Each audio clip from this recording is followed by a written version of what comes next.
야, 박도진! 너 지금 엄마 왔다고 엄살 피우냐? 씨발 빠져가지고. 면회 온 어머니 앞에서 아들을 구타하고 심지어 그녀를 잡상인 취급하며 쫓아내려던 간부들.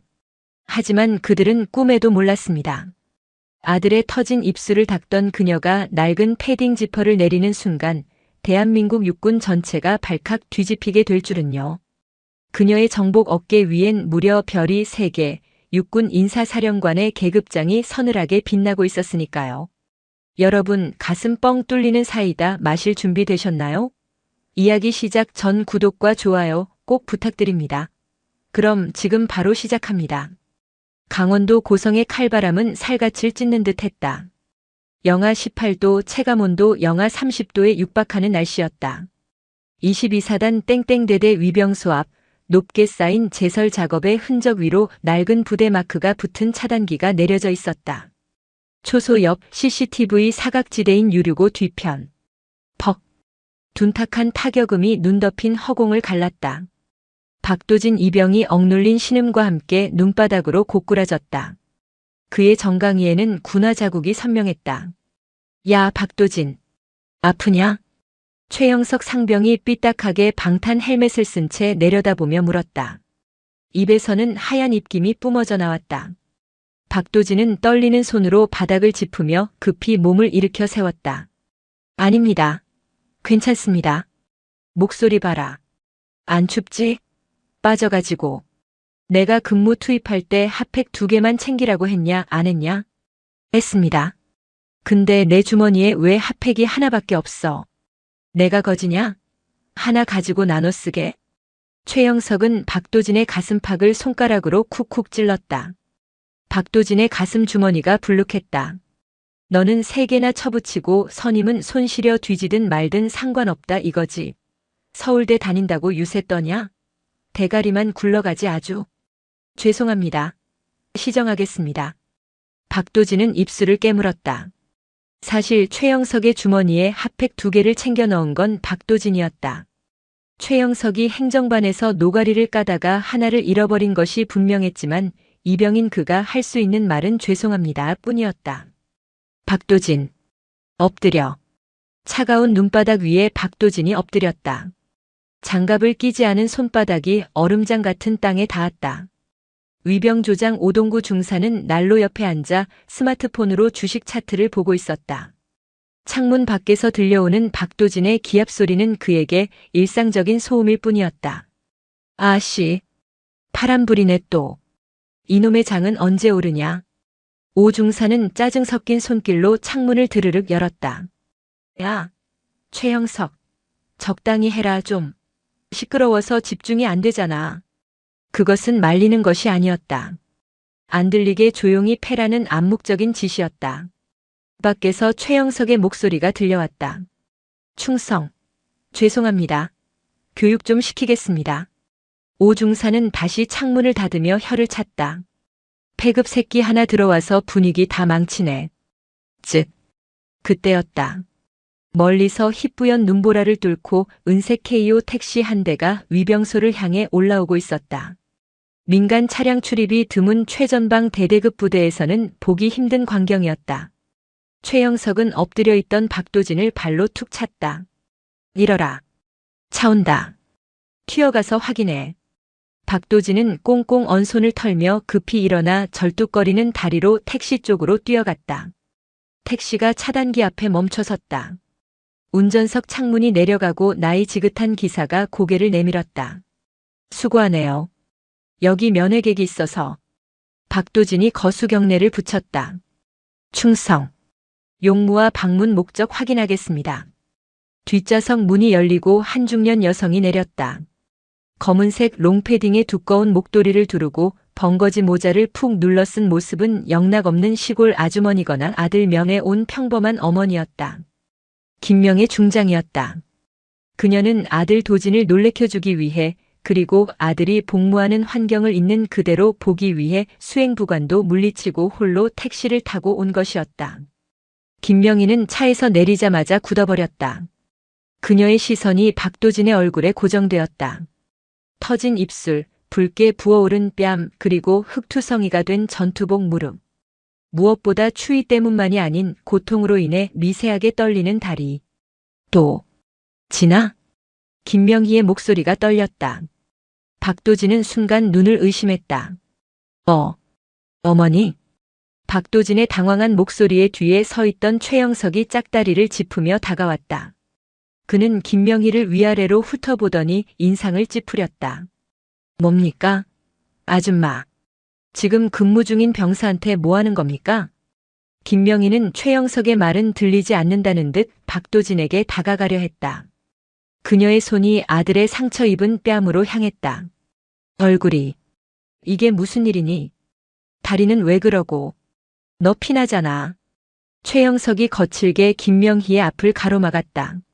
아줌마, 귀 먹었습니까? 뒤로 물러나시라고요. 여기 군사작전구역입니다. 면회 신청하셨습니까? 예약 안 했으면 못 들어갑니다. 그 소란의 초소 안에 있던 오동구 중사가 밖으로 나왔다. 그는 슬리퍼를 끌며 건들건들 걸어왔다. 아, 왜 이렇게 시끄러워? 최상병 뭐야? 오 중사님, 이 아줌마가 다짜고짜 근무자한테 달라붙습니다. 잡상인인지 뭔지 말도 안 통합니다. 오동구는 김명희를 힐끔 보았다. 평범하다 못해 수수해 보이는 옷차림. 그는 피식 웃음을 흘렸다. 아주머니, 여기 함부로 오시는 데 아닙니다. 아들 보고 싶어서 오신 건 알겠는데 절차라는 게 있어요. 지금 위병소 앞에서 이러시면 공무집행 방해입니다. 택시 타고 돌아가세요. 김명희가 천천히 고개를 돌려 오동구와 최영석을 응시했다.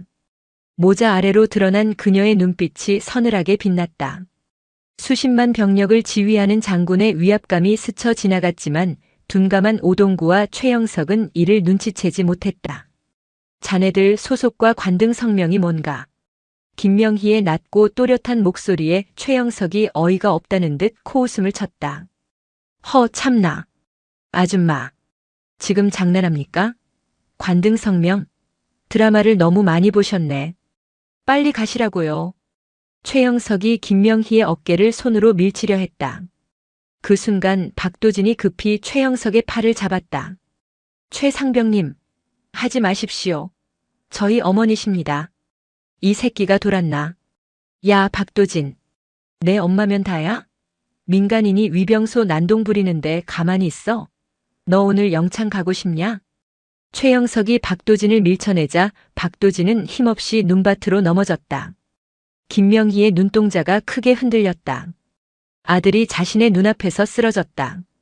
그리고 그 아들을 지키지 못하게 하는 부조리한 위계질서. 그녀의 인내심이 끊어지는 순간이었다. 그 손 치워. 김명희의 목소리에 서리빨 같은 냉기가 실렸다. 뭐요? 내 아들 몸에 손대지 말라고 했다. 김명희는 천천히 하지만 단호한 동작으로 입고 있던 검은색 롱패딩의 지퍼를 내렸다. 패딩이 벗겨지며 그 안에 입고 있던 짙은 녹색의 정복이 드러났다. 겨울 햇살이 그녀의 어깨 위를 비췄다.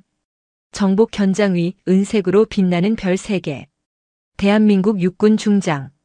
가슴에는 명찰 김명희와 화려한 약장들이 질서정연하게 달려 있었다. 오동구 중사의 입에 물려있던 담배가 스르르 떨어졌다. 최영석 상병의 눈이 찢어질 듯 커졌다. 택시 기사는 입을 벌린 채 핸들을 놓았다. 바람 소리마저 멈춘 듯한 정적. 김명희 중장은 얼어붙은 두 사람을 무시하고 넘어진 박도진에게 손을 내밀어 일으켜 세웠다. 그리고 주머니에서 손수건을 꺼내 아들의 터진 입술을 닦아주었다. 도진아, 많이 아팠지? 미안하다. 엄마가 너무 늦게 왔다. 그러고는 천천히 몸을 돌려 사색이 된 오동구와 최영석을 바라보았다. 본관은 육군 인사사령관 중장 김명희다. 오동구의 다리가 사시나무 떨듯 떨리기 시작했다. 그는 본능적으로 차렷 자세를 취하려 했지만 무릎이 말을 듣지 않았다. 위병조장. 그리고 위병. 병장. 아니, 중사 오동구. 사상병. 최영석. 두 사람의 목소리는 기어들어가고 있었다. 김명희는 차가운 눈으로 그들을 내려다보며 낮게 말했다. 자네들은 방금 상관 모욕, 근무 태만, 그리고 내 아들에 대한 폭행 혐의를 스스로 입증했다. 김명희는 품에서 스마트폰을 꺼냈다. 화면에는 육군 헌병감의 번호가 단축키 1번으로 저장되어 있었다. 딸깍. 통화 연결음이 2번 울리기도 전에 상대방이 전화를 받았다. 충성. 인사사령관님. 헌병감입니다. 나다. 지금 즉시 22사단 땡땡연대 땡땡대대로 헌병대 투입시켜. 1분이라도 늦으면 자네 옷벗을 각오해. 그녀는 전화를 끊지도 않고 오동구 중사를 노려보았다. 그리고 사단장, 연대장, 대대장 전원 집합시켜. 지금 당장. 장민수 중령은 따뜻한 차를 마시며 행정보급관이 올린 동계 제설작전 유공자 표창 서류를 검토하고 있었다. 그때 행정병이 노크도 없이 헐레벌떡 뛰어들어왔다. 네, 대대장님. 큰일 났습니다. 임마, 노크 안 해? 뭐가 큰일이야? 전쟁이라도 났냐? 위병소에. 쓰리스타가 떴습니다. 뭐? 쓰리스타? 군단장님? 오늘 군단장님 일정 없는데? 군단장님이 아닙니다. 여자 중장님입니다. 인사사령관님이라고 합니다. 장민수 중령의 손에서 찻잔이 미끄러져 바닥에 박살이 났다. 뜨거운 차가 군화 위로 튀었지만 뜨거움을 느낄 겨를도 없었다. 인사사령관, 김명애 장군님? 야, 미쳤어? 거기가 어디라고 오셔? 연락도 없이? 지금 위병소에서 헌병대 부르시고 난리가 났습니다. 오 중사님이랑 최 상병이 잡혀 있답니다. 장민수 중령의 얼굴이 백지장처럼 하얗게 질렸다. 인사사령관이면 장교들의 진급과 보직을 좌지우지하는 군내에서 가장 강력한 실권자 중 한 명이었다. 게다가 헌병대를 불렀다는 건 단순 방문이 아니라는 뜻이었다. 모자. 내 정모 어디 갔어? 당장 차 대기시켜. 아니, 뛰어가야 돼. 장중령은 정모를 삐뚤게 쓰고 대대장실을 뛰쳐나갔다. 복도에서 마주친 작전과장이 영문도 모른 채 물었다. 대대장님 어디 가십니까? 야, 전 간부 집합시켜. 위병소로 다 튀어오라고 해. 진돗개 하나야 새끼야. 살벌한 침묵이 감돌았다. 오동구 중사와 최영석 상병은 위병소 앞 눈밭에 부동자세로 서 있었다. 아니, 사실상 얼어붙어 있었다. 김명애 중장은 팔짱을 낀 채 초소 안을 둘러보고 있었다. 너저분하게 널린 과자 부스러기, 켜져 있는 스마트폰 게임 화면, 구석에 처박힌 담배꽁초들. 그녀는 스마트폰을 집어들었다.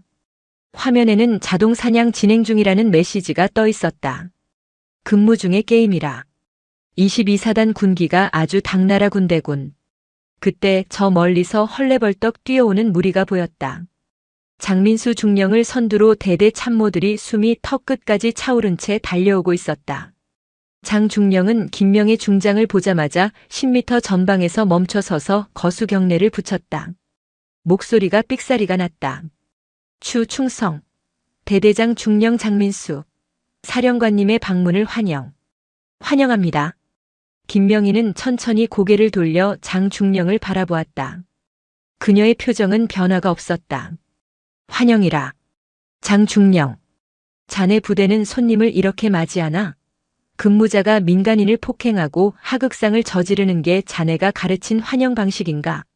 시정하겠습니다. 죄송합니다. 죄송하다는 말은 나한테 할 게 아니야. 김명희는 턱짓으로 박도진 이병을 가리켰다.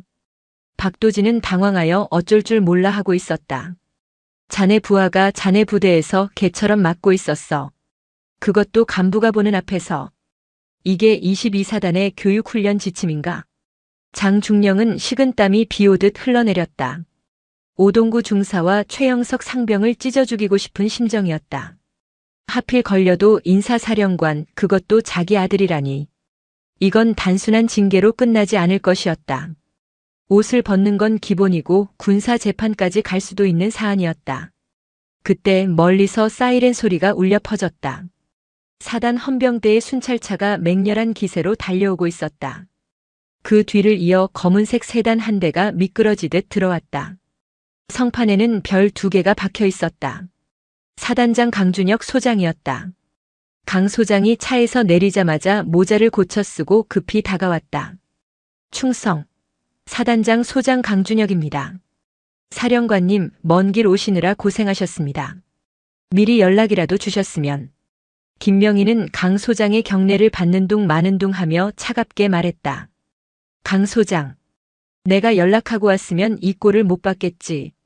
자네 부대 꼴이 아주 볼만해. 인사사령관으로서 자괴감이 들 정도야. 송구합니다. 즉시 시정 조치하고 관련자들을 엄벌에 처하겠습니다. 엄벌이라. 말로만? 김명희는 위병소 뒤편 유류고 쪽을 가리켰다. CCTV 사각지대더군. 저기서 내 아들이 구타당했어.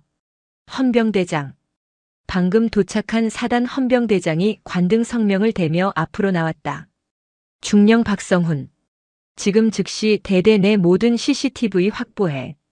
그리고 최근 3개월간 위병소 출입 기록, 근무 편성표, 오동구 중사의 개인 사물함과 휴대전화, 최영석 상병의 관물대까지 싹 다 압수수색해. 먼지 하나라도 나오면 보고해. 알겠습니다. 즉시 실시하겠습니다. 헌병들이 오동구와 최영석에게 다가가 양팔을 붙잡았다.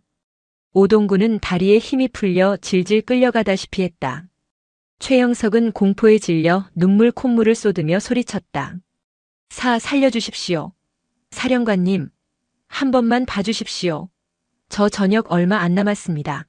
도진아, 아니 박도진 이병님, 제발 말씀 좀 잘 해주십시오. 박도진은 고개를 돌렸다. 그 비굴한 외침이 역겨웠다. 김명희는 떨고 있는 장민수 중령과 강준혁 사단장에게 시선을 고정했다. 감찰은 이제 시작이야. 육군본부 감찰실에서도 팀이 내려올 거네. 이 대대, 아니 이 연대 전체를 뒤집어서라도 썩은 뿌리는 다 뽑아낼 테니까 그리 알게. 그리고 그녀는 잠시 말을 멈추고 박도진을 바라보았다. 이 시간부로 박도진 이병은 내 보호하에 둔다. 그리고 나에 대한 내 아들에 대한 어떤 유언비어라도 도는 순간 그 책임은 사단장 자네가 지게 될 거야.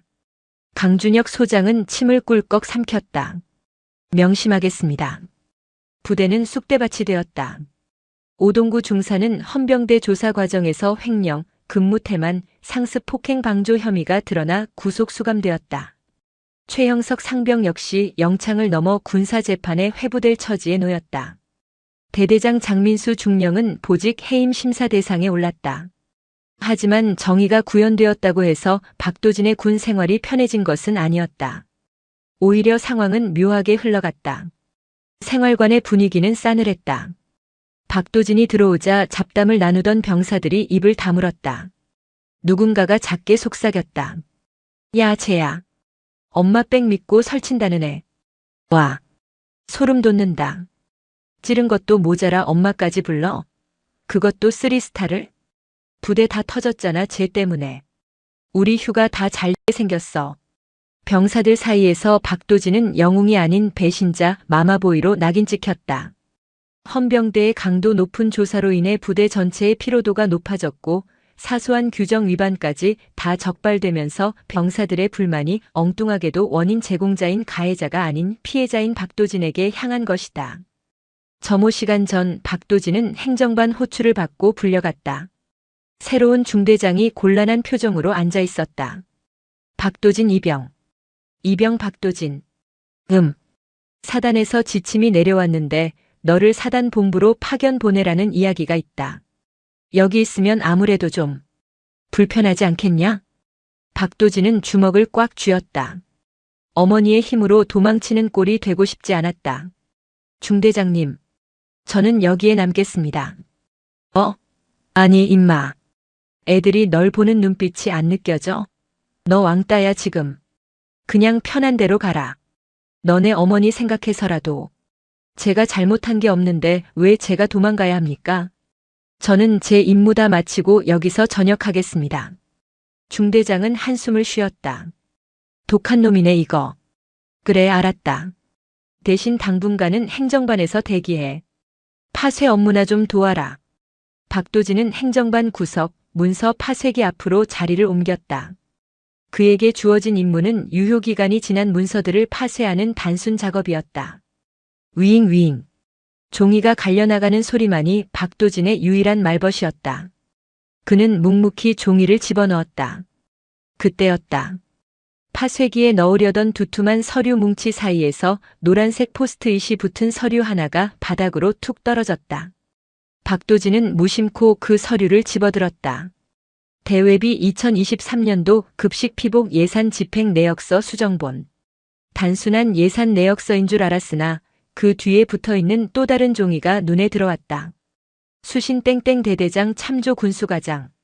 제목 급식 납품업체 대성 유통계약 변경건 및 리베이트 정산 내역. 박도진의 눈이 커졌다. 리베이트? 정산?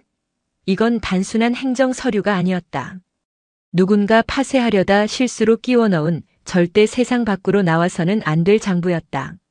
내용을 훑어보던 박도진의 손이 떨리기 시작했다. 거기에는 놀라운 이름들이 적혀 있었다. 구속된 오동구 중사의 이름은 실무자에 불과했다. 결제 라인에는 대대장 장민수 중령, 그리고 그 위로 승인 22사단 군수참모 중령 김태진, 후원 국방부 군수국 땡땡과장 최민철. 이건 단순한 부대 내 부조리가 아니었다. 군납 비리였다. 병사들이 먹어야 할 고기 반찬이 왜 항상 부실했는지, 왜 보급 양말은 금방 구멍이 났는지에 대한 답이 여기에 있었다. 박도진은 주위를 둘러보았다. 행정병들은 졸고 있었고 당직 사관은 자리를 비웠다. 그는 떨리는 손으로 서류를 전투복 건빵 주머니 깊숙이 찔러 넣었다. 이걸 어머니에게 가져가면 모든 것이 해결될 것이다. 어머니의 한마디면 이들은 다 감옥에 갈 것이다. 하지만 스스로 해결하겠다. 군인으로서. 박도진의 뇌리에 며칠 전 어머니에게 했던 말이 스쳐 지나갔다. 어머니의 권력을 빌려 문제를 해결하는 것은 이번 한 번으로 좋겠다. 이것마저 어머니에게 가져간다면 그는 평생 엄마 치마폭에 쌓인 군인으로 남을 것이었다. 박도진은 결심했다. 이 문건은 내 힘으로 정당한 군 내부 절차를 통해 고발하겠다. 그러나 대대장도 사단 참모도 믿을 수 없다.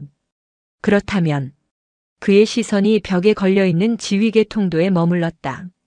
대대장 위에 연대장, 그 위에 사단장. 강준혁 소장. 사단장이라면? 지난번 위병소에서 어머니에게 쩔쩔매던 그 모습. 하지만 그는 22사단의 총책임자였다. 만약 그도 연루되어 있다면? 아니, 만약 그가 이 사실을 모른다면? 박도진은 도박을 걸기로 했다. 내일 사단장 정신교육 시간이 예정되어 있었다. 사단장이 직접 대대 강당으로 오는 날이다. 그때가 유일한 기회였다. 수백 명의 병사들이 오와 열을 맞춰 앉아 있다. 낡은 강당 특유의 퀴퀴한 냄새와 난방기의 건조한 바람이 섞여 공기는 답답했다. 단상 위에는 사단장 정신교육 및 소통의 시간이라는 현수막이 걸려 있었다. 단상 중앙 강준혁 소장이 마이크를 잡고 있었다. 그는 꼿꼿한 자세와 울림 있는 목소리로 연설 중이었지만 병사들의 눈빛은 대부분 죽어 있었다. 그들에게 사단장의 방문은 그저 오전 작업 열외 이상의 의미가 없었다. 여러분은 대한민국의 가장 날카로운 창끝입니다. 전우를 믿고 지휘관을 신뢰할 때 우리는 승리할 수 있습니다. 부조리는 군을 갉아먹는 암세포입니다. 나는 22사단을 부조리 없는 청정부대로 만들 것입니다. 강준혁 소장의 말에 병사들은 기계적으로 박수를 쳤다. 맨 뒷줄 구석 자리에 앉은 박도진 이병의 손에는 땀이 흥건했다. 건빵 주머니 속에 들어있는 비리 문건이 불덩이처럼 느껴졌다. 장민수 대대장은 강준혁 소장 옆에서 연신 굽신거리며 보좌하고 있었다. 그의 눈은 불안하게 병사들을 훑고 있었다. 혹시라도 누가 돌발 행동을 할까 감시하는 눈빛이었다. 자, 마지막으로 사단장에게 바라는 점이나 군 생활에 애로사항이 있다면 허심탄회하게 말해보라. 무엇이든 좋다. 강준혁 소장의 말이 떨어지자 강당에는 정적이 흘렀다. 누구도 손을 들지 않았다. 손을 드는 순간 관심병사가 되거나 선임들에게 보복당한다는 것을 모두가 알고 있었기 때문이다. 없나? 용기 있는 병사가 한 명도 없어? 강 소장이 씁쓸하게 웃으며 마이크를 내려놓으려던 찰나였다. 충성. 이병 박도진. 정막을 깨고 박도진이 자리에서 벌떡 일어났다. 수백 개의 눈동자가 일제히 그에게 쏠렸다. 장민수 대대장의 얼굴이 순식간에 일그러졌다. 저 미친 새끼가 또. 장 대대장이 급히 마이크를 잡으려 뛰어들었다. 아, 사단장님. 저 병사는 며칠 전 그 인사사령관님 아드님입니다. 아직 부대 적응 중이라 다소 정서가 불안정합니다. 제가 따로 면담하겠습니다. 강준혁 소장의 눈썹이 꿈틀했다. 인사사령관의 아들. 그 단어에 강 소장의 태도가 변했다. 그는 장 대대장을 손으로 제지했다. 아니, 듣겠다. 박도진 이병. 할 말이 뭔가? 박도진은 침을 꿀꺽 삼켰다. 심장이 터질 듯 뛰었다. 그는 떨리는 손으로 주머니에서 노란 서류 봉투를 꺼냈다. 사단장님께 직접 보고 드릴 사항이 있습니다. 보고? 지휘 계통을 거치지 않고? 지휘 계통에 문제가 있기 때문입니다. 장내가 술렁거렸다. 장민수 대대장은 사색이 되어 소리쳤다. 야, 박도진, 너 지금 뭐 하는 거야? 당장 앉아. 작전장교. 애 끌어내. 뒤에 있던 간부들이 박도진을 제지하려 달려들었다. 박도진은 다급하게 소리쳤다. 대대 급식 비리, 피복 횡령. 그리고 대대장님의 리베이트 수수 내역입니다. 증거가 여기 있습니다. 강당은 순식간에 아수라장이 되었다. 뭐? 횡령? 대대장이? 미친 거 아냐? 병사들의 웅성거림이 파도처럼 번졌다. 강준혁 소장의 표정이 굳어졌다. 그는 달려드는 간부들에게 일갈했다. 멈춰. 우렁찬 호령에 간부들이 멈칫했다. 강 소장은 단상에서 내려와 뚜벅뚜벅 박도진에게 걸어갔다. 그의 군화 소리가 강당에 쩌렁쩌렁 울렸다. 박도진 앞에 선 강 소장은 박도진의 눈을 똑바로 바라보았다. 이병 박도진, 자네가 지금 무슨 말을 했는지 알고 있나? 만약 이게 허위 사실이라면 자네는 상관 모욕죄와 무고죄로 군사 재판을 받게 될 거다. 어머니가 사령관이라 해도 널 구해줄 순 없어. 박도진은 흔들리지 않는 눈빛으로 강 소장을 마주보았다. 알고 있습니다. 군인으로서 명예를 걸고 보고드립니다. 확인해 주십시오.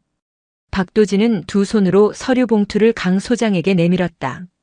강 소장은 잠시 침묵하더니 거칠게 봉투를 낚아챘다. 따라와. 그리고 헌병대장 감찰참모. 지금 즉시 대대장실 접수해. 장민수 대대장은 자신의 집무실에서 쫓겨나 복도에서 안절부절 못하고 있었다. 사단 헌병들이 문 앞을 지키고 섰다. 안에서는 강준혁 소장이 박도진이 건넨 서류를 검토하고 있었다. 강 소장은 서류를 한 장 한 장 넘길 때마다 미간을 찌푸렸다. 계약업체 주 대성 유통, 품목, 돈육, 단가 킬로그램당 12,000원, 실제 납품 킬로그램당 4,500원, 저급 뒷다리살 혼입. 차액관리 땡땡은행 110, 땡땡땡. 예금주 장민수 처조카. 이것은 단순한 비리가 아니었다. 병사들이 먹는 밥을 가지고 장난을 쳤고 그 돈으로 상급부대 간부들에게 로비를 한 정황까지 상세히 기록되어 있었다. 액수만 수억 원대에 달했다. 강준혁 소장은 깊은 한숨을 내쉬었다. 담배를 하나 꺼내 물었다. 아, 이 미친 새끼들. 군인이 아니라 장사치였구만. 강 소장은 갈등했다. 이걸 터뜨리면 22사단은 또다시 언론의 도마 위에 오를 것이다.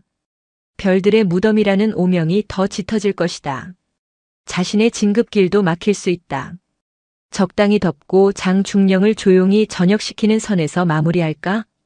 그때 소파에 앉아있던 박도진이 입을 열었다. 사단장님, 말해. 어머니께서는 제가 이 서류를 발견한 사실을 모르십니다. 강 소장이 고개를 돌려 박도진을 보았다. 뭐라고? 어머니께 가져가면 더 쉽고 빠르게 해결되었을 겁니다. 하지만 저는 22사단의 군인입니다. 우리 사단의 문제는 우리 사단장님께서 가장 공정하게 처리해 주실 거라고 믿었습니다.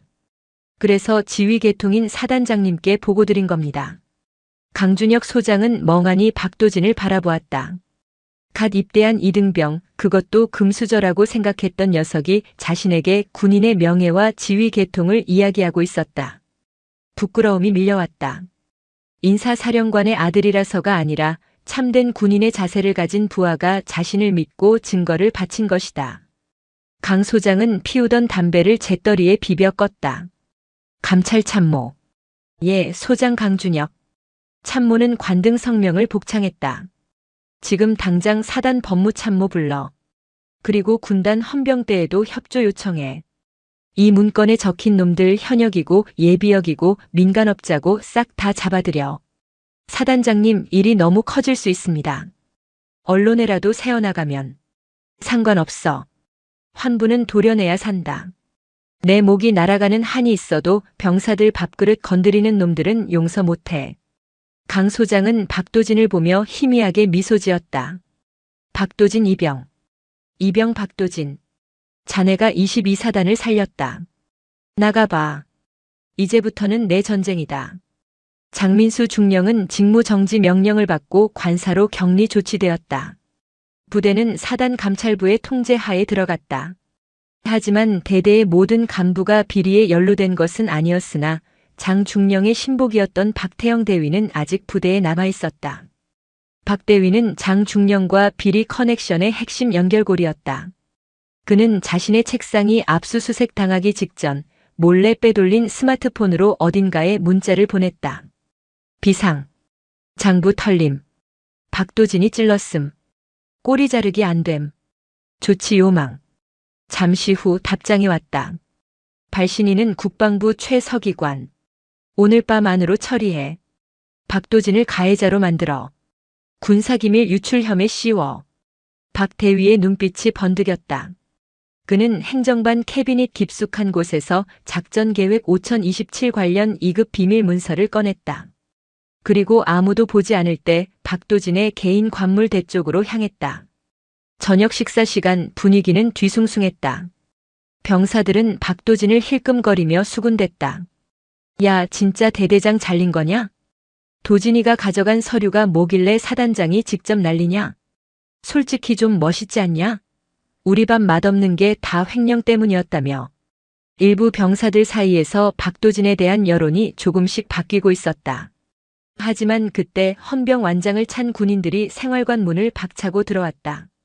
이번엔 사단 헌병이 아닌 대대 군수과장 박태영 대위가 이끄는 자체 경계 헌병들이었다.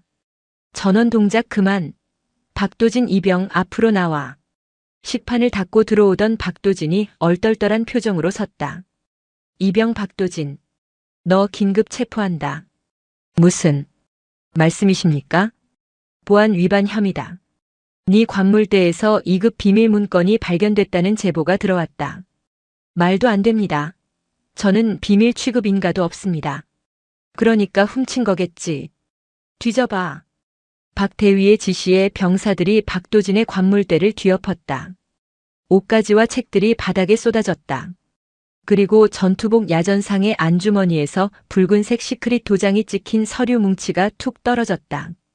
병사들이 경악하며 뒤로 물러섰다. 박도진의 눈이 크게 흔들렸다. 명백한 함정이었다. 이게 왜? 저는 모르는 일입니다. 박태영 대위가 비릿한 웃음을 지으며 박도진에게 수갑을 채웠다. 증거가 이렇게 명백한데 발뺌이야? 너 내부 고발자 흉내 내면서 기밀 빼돌려서 팔아먹으려 했지? 이 새끼 이거 완전 간첩 아니야? 아닙니다. 이거 놔주십시오. 사단장님께 보고해야 합니다. 시끄러워. 입마가. 영창으로 끌고 가. 박도진은 억울함에 소리쳤지만 입이 틀어막힌 채 끌려나갔다. 병사들은 공포에 질려 아무도 나서지 못했다. 박태영 대위는 회심의 미소를 지었다. 보안사고가 터지면 횡령건은 뒷전이 된다. 그리고 인사사령관 아들이라도 간첩 혐의나 기밀 유출이 걸리면 방첩사령부 조사를 받아야 하니 김명희 중장도 함부로 손을 쓸 수 없게 된다. 차가운 유치장 바닥. 박도진은 무릎을 꿇고 앉아 있었다. 억울함에 눈물이 차올랐지만 이를 악물고 참았다. 이대로 무너질 순 없었다. 그때 유치장 철창 밖으로 누군가의 그림자가 다가왔다. 박태영 대위인 줄 알고 노려보았으나 거기엔 의외의 인물이 서 있었다. 바로 박도진을 그토록 괴롭히던 최영석 상병이었다. 그는 영창 대기실 청소당번으로 나와 있었다. 두 사람 사이에 어색한 침묵이 흘렀다. 최영석은 빗자루를 든 채 주위를 살피더니 철창 가까이 다가와 작게 속삭였다. 야, 박도진. 너, 진짜 아니냐? 뭐가 말입니까? 기밀 훔친 거. 아니지? 박도진은 힘없이 고개를 끄덕였다. 누명입니다. 박태영 대위가 제 관물대에 넣는 걸 보지는 못했지만 분명 그들이 한 짓입니다. 최영석은 한숨을 쉬었다. 그는 비열한 선임이었지만 바보는 아니었다. 그리고 박도진이 대대장의 비리를 고발했다는 사실에 묘한 감정을 느끼고 있었다. 자신들이 먹는 똥국과 플라스틱 같은 고기가 대대장의 횡령 때문이었다는 사실에 분노하고 있던 차였다. 박대위 그 새끼. 아까 행정반에서 통화하는 거 들었어. 처리 완료했습니다. 내일 아침에 방첩대로 넘기면 됩니다라고 하더라. 박도진이 철창을 붙잡았다. 최상병님, 도와주십시오. 사단장님께 연락해야 합니다. 미쳤냐? 내가 널 왜? 나도 영창 갈 일 있어? 제가 무너지면 대대비리도 다 묻힙니다. 그러면 최상병님도 전역할 때까지 그 쓰레기 같은 밥 먹고 부속품 안 나오는 보급품 써야 합니다. 무엇보다 제가 나가면 최상병님 탄원서 써드리겠습니다. 지난번 일 선처해달라고 어머니께 말씀드리겠습니다. 최영석의 눈동자가 흔들렸다. 그는 자신의 아내가 제일 중요한 사람이었다. 박도진이 풀려나고 어머니인 인사사령관에게 잘 말해준다면 자신의 징계도 줄어들 수 있었다. 이것은 거래였다. 씨바. 나 인생 걸고 하는 거다. 최영석은 주머니에서 꼬깃꼬깃한 쪽지를 꺼냈다. 그리고 몰래 숨겨둔 공중전화 카드를 철창 사이로 밀어넣었다. 지금 당직사관 졸고 있어. 5분이다. 유치장 안 행정 전화기 지금 락 풀려 있을 거야. 내가 선 꼽아놨다. 박도진은 떨리는 손으로 카드를 받았다. 고맙습니다. 최상병님. 시끄러워. 걸리면 나 모르는 일이다. 최영석이 망을 보러 나갔다. 박도진은 유치장 구석에 있는 비상용 전화기 수화기를 들었다. 사단장 직통 번호는 모른다. 하지만 어머니의 번호는 안다. 아니, 안 된다. 어머니에게 전화하면 나는 진다. 그는 기억을 더듬었다. 강준혁 소장이 아까 서류를 보며 감찰 참모에게 지시할 때 불렀던 내선 번호. 감찰 2130. 박도진은 군 내선 번호를 눌렀다. 신호음이 길게 울렸다. 제발 받아라. 딸깍. 통신보안. 사단 감찰부 당직병 상병 이진호입니다. 저는 22사단 땡땡대대 이병 박도진입니다. 긴급 사항입니다. 사단장님께 보고해야 합니다. 뭐야? 박도진? 너 지금 영창 갔다는 애 아냐? 야, 끊어. 장난 전화하지 말고. 잠시만요. 끊지 마십시오.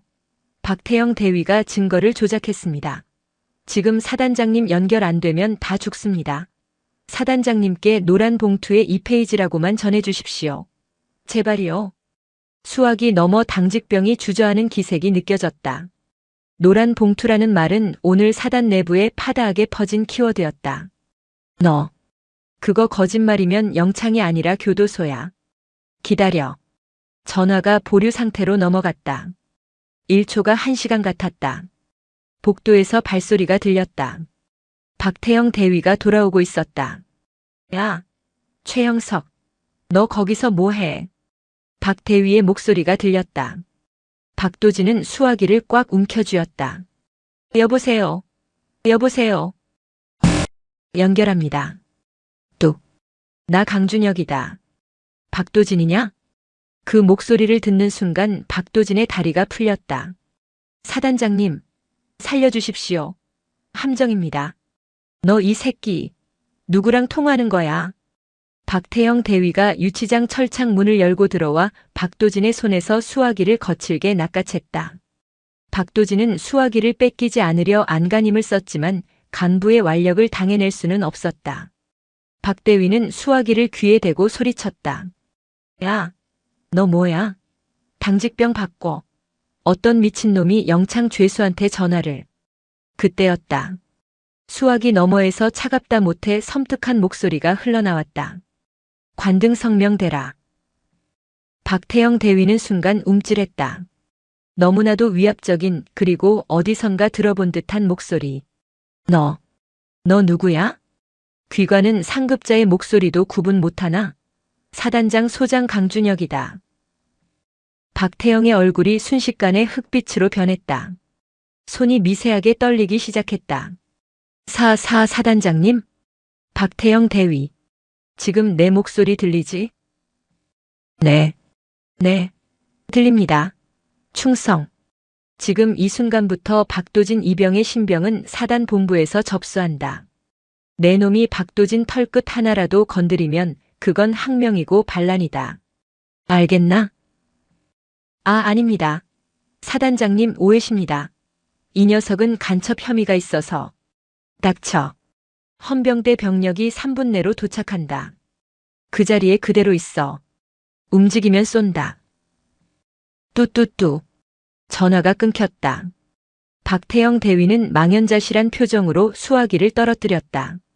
그는 유치장 구석에 웅크리고 있는 박도진을 노려보았다. 공포가 분노로 바뀌는 순간이었다. 에이, 개새끼가. 박태영이 허리춤에 있던 권총 홀스터에 손을 갖다 대려는 순간 뒤에서 누군가가 그를 덮쳤다. 하지 마십시오. 대위님. 최영석 상병이었다. 밖에서 망을 보던 최영석이 뛰어들어와 박대위의 팔을 붙잡고 늘어졌다. 이거나. 최영석, 너 이 새끼도 한패야? 대위님, 사단장님이 오고 계신답니다. 지금 이러면 진짜 다 죽습니다. 두 사람이 엉겨붙어 몸싸움을 벌이는 사이 영창 건물 밖에서 요란한 사이렌 소리와 함께 타이어 긁히는 소리가 들려왔다. 헌병대다. 포위해. 군화 발소리가 복도를 울리며 검은색 헌병 헬멧을 쓴 사단 특수임무대 대원들이 들이닥쳤다. 그들은 망설임 없이 총구를 박태영 대위에게 겨눴다. 박태영 대위. 무장 해제하고 손머리 위로 올려. 박도진은 사단 헌병대로 이송되어 조사를 받고 있었다.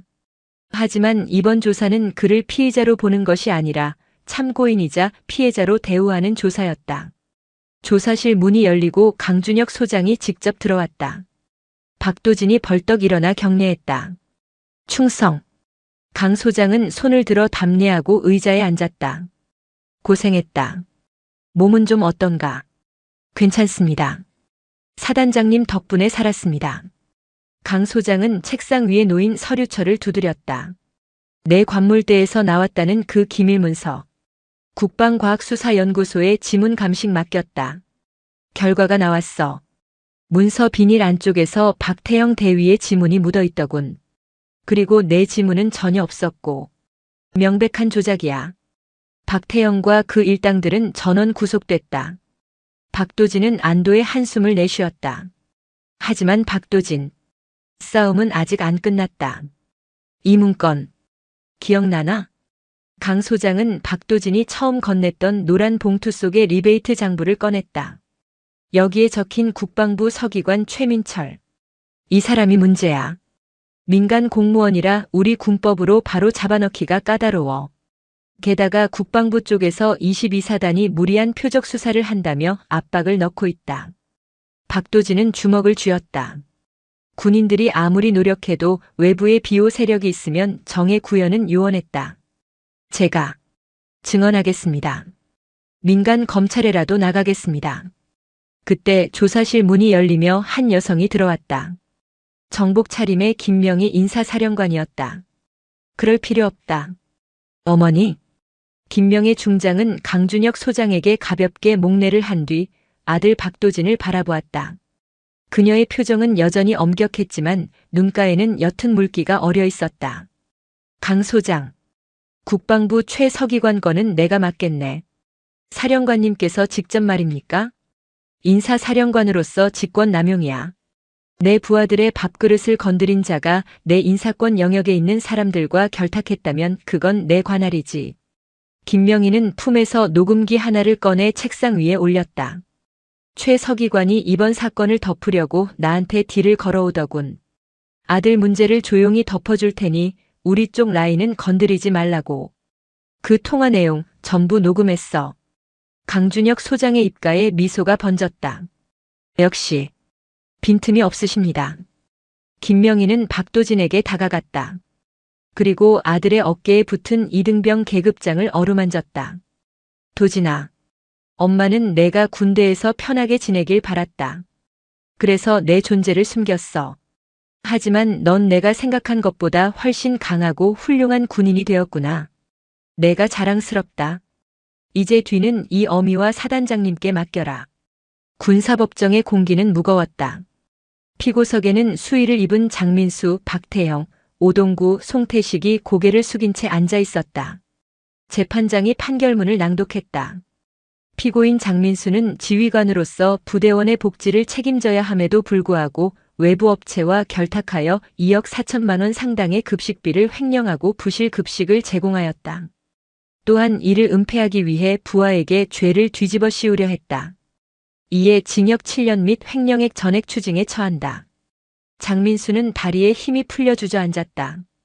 피고인 박태형. 무고 및 증거 조작, 군사기밀 보호법 위반. 징역 5년. 피고인 오동구. 직무유기 및 폭행 방조. 징역 3년. 피고인 송태식. 상습 폭행 및 가혹행위. 징역 1년 6월. 그리고 마지막으로 증인석 옆 피고석에 앉아있던 최영석 상병의 차례였다. 최영석은 긴장된 표정으로 재판장을 올려다보았다. 피고인 최영석. 가혹행위에 가담한 사실은 인정되나 결정적인 순간에 내부 고발자를 보호하고 수사에 적극 협조한 점 그리고 자신의 죄를 깊이 뉘우치고 피해자가 처벌을 원치 않는다는 탄원서를 제출한 점을 참작한다. 박도진이 방청석에서 최영석을 바라보고 있었다. 박도진은 약속대로 장문에 잡힐 탄원서를 제출했었다. 이에 피고인을 징역 6월에 처하나 1년간 그 형의 집행을 유예한다. 다만 남은 복무 기간 동안 군기 교육대 입소 및 타부대 전출을 명한다. 최영석은 깊은 숨을 내쉬며 눈을 감았다. 빨간 줄은 피했다. 실형은 면한 것이다. 그는 방청석의 박도진을 향해 작게 고개를 숙였다. 그것은 감사의 표시이자 사죄의 의미였다. 한편 뉴스 속보가 법정 밖 TV에서 흘러나오고 있었다. 속보 국방부 검찰단 군납 비리 연루된 최모 서기관 구속 기소. 김명희 인사사령관의 제보 결정적. 거대한 악의 고리가 끊어지는 순간이었다. 계절이 바뀌어 22사단의 철책선에도 봄이 찾아왔다. 산등성이마다 진달래가 피어나고 있었다. 박도진은 일병으로 진급했다. 그는 사건 이후 사단장 표창과 함께 포상 휴가 그리고 후방 부대로의 전출을 제안받았다. 누구나 부러워할 만한 꽃보직이었다. 하지만 박도진은 거절했다. 저는 22사단 병사입니다. 여기서 끝을 보고 싶습니다. 그는 자원하여 가장 힘들다는 GOP 경계 근무를 섰다. 동료들은 이제 그를 마마보이가 아닌 비리를 척결한 에이스로 인정하고 있었다. 철책 점검을 하던 박도진 옆으로 순찰을 돌던 강준혁 사단장이 다가왔다. 박일병. 근무 중 이상 없나? 충성. 전방 이상 없습니다. 강준혁 소장은 철책 너머 북쪽을 응시하다가 박도진을 보며 웃었다. 너 때문에 우리 사단 급식이 전군에서 제일 좋아졌다며? 요즘 다른 사단에서 22사단으로 오고 싶다고 난리라더군. 다 사단장님 덕분입니다. 아니, 내 덕분이다. 내가 침묵하지 않은 덕분이야. 강 소장은 박도진의 어깨를 두드렸다. 전역할 때까지 다치지 마라. 이건 명령이다. 명심하겠습니다. 주말 면회 시간. GOP 면회실에 김명희 중장이 사복 차림으로 앉아 있었다. 그녀는 직접 싸온 도시락을 펼쳤다. 화려한 요리가 아닌 박도진이 좋아하는 평범한 김밥과 계란말이였다. 맛있니? 네, 정말 맛있습니다. 박도진은 입안 가득 김밥을 넣고 오물거렸다. 그 모습을 보는 김명희의 얼굴에 군인의 냉철함은 온데간데 없고 평범한 어머니의 미소만이 가득했다. 도진아. 네? 전역하면 뭐 할 거니? 박도진은 잠시 고민하더니 씩 웃었다. 글쎄요. 일단 복학해서 공부 좀 더 하고요. 나중에 법조인이 되면 군 검사가 되어볼까 생각 중입니다. 군 검사? 힘든 길인데. 힘들지만 누군가는 해야 할 일이니까요. 제가 겪어보니까 알겠습니다. 좋은 지휘관도 필요하지만 감시하는 눈도 필요하다는 걸요. 김명희는 흐뭇한 표정으로 고개를 끄덕였다. 창밖으로 22사단의 험준한 산맥이 보였다. 하지만 이제 그곳은 별들의 무덤이나 지옥이 아닌 박도진이라는 작은 불씨가 밝혀낸 희망의 땅으로 변해 있었다.